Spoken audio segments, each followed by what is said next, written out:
ऐकूया काय झालं नेमकं।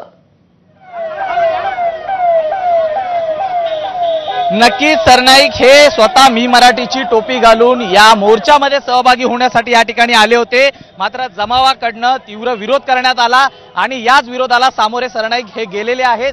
त्यानंतर पोलिसांनी सुरक्षा कवच बनवून अक्षरशः सरनाईकांना त्या गर्दीतनं बाहेर काढलेलं आहे। सूरज, अगदी काही क्षणांसाठी तुम्हाला थांबवते। आपल्यासोबत मनसेचे नेते नितीन सरदेसाई आहेत। नितीनजी, आपण बघतोय की एकीकडे लोक मोठ्या प्रमाणावरती सहभागी झालेत आणि तुम्ही आता मीरा रोडच्या दिशेने निघालेले आहात। हो, आम्ही निघालेलो आहोत मीरा रोडच्या दिशेने, कारण तिथे ज्या पद्धतीने सर्वसामान्य मराठी माणूस सरकारच्या दडपशाही विरोधात उतरला रस्त्यावरती, त्यामुळे ते सगळेच अभिनंदनास पात्र आहेत। आता तरी सरकारने, पोलिसांनी, प्रशासनाने समजून घ्यावं की महाराष्ट्रातल्या जनतेच्या, मराठी माणसाच्या भावना याबाबतीत किती तीव्र आहेत।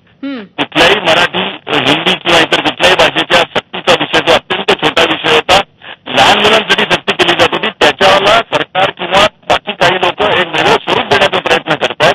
सरकारला मराठी माणसाची एकजूट आणि जनभावनाचा आदर करून ते शासन निर्णय मागे घ्यावे लागले।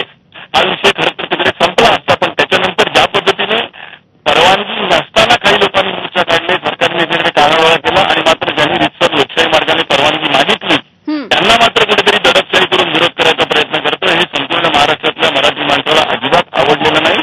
त्याचा परिपाक म्हणून आता इतक्या मोठ्या संख्येने तिकडे सर्वसामान्य मराठी माणूस पाठिंबा देण्यासाठी उतरलेला आहे। हो हो, मात्र नितीनजी, दुसरीकडे राज्यातले मंत्री असणारे प्रताप सरनाईक हे मोर्चाच्या ठिकाणी गेले होते, मी मराठी असल्याची टोपी घालून ते सहभागी होणार होते, मात्र या आंदोलकांनी इतका विरोध केला की त्यांना निघून जावं लागलंय। आता स्वाभाविक आहे की ते जर कसं आहे की सरकारने मुळात त्याला विरोध करायचा, पोलीस प्रशासनाने त्यांना परवानगी नाकारायची, येणाऱ्या आमचे जे काही कार्यकर्ते होते किंवा मराठी माणूस उतरत होता त्या सगळ्यांना कुठेतरी अटक करायची आणि कुठेतरी येऊन बसवून ठेवायचं। मग विरोध हा जर त्यांनी अगोदरच ही भूमिका घेतली तर कदाचित मोर्चा सरळ शांतपणे निघाला असता। कुठलंही ते आंदोलन किंवा अशा पद्धतीचं काही मारझोड किंवा असं करण्यासाठी मराठी माणूस जात नव्हता। एक कुठली तरी जी घटना घडली त्याला विरोध म्हणून शांतप्रिय असा हा मोर्चा जाणार होता। सरकारने विरोध केला नसता आणि ते अगोदर सामील झाले असते त्याचं स्वागतच केलं असतं।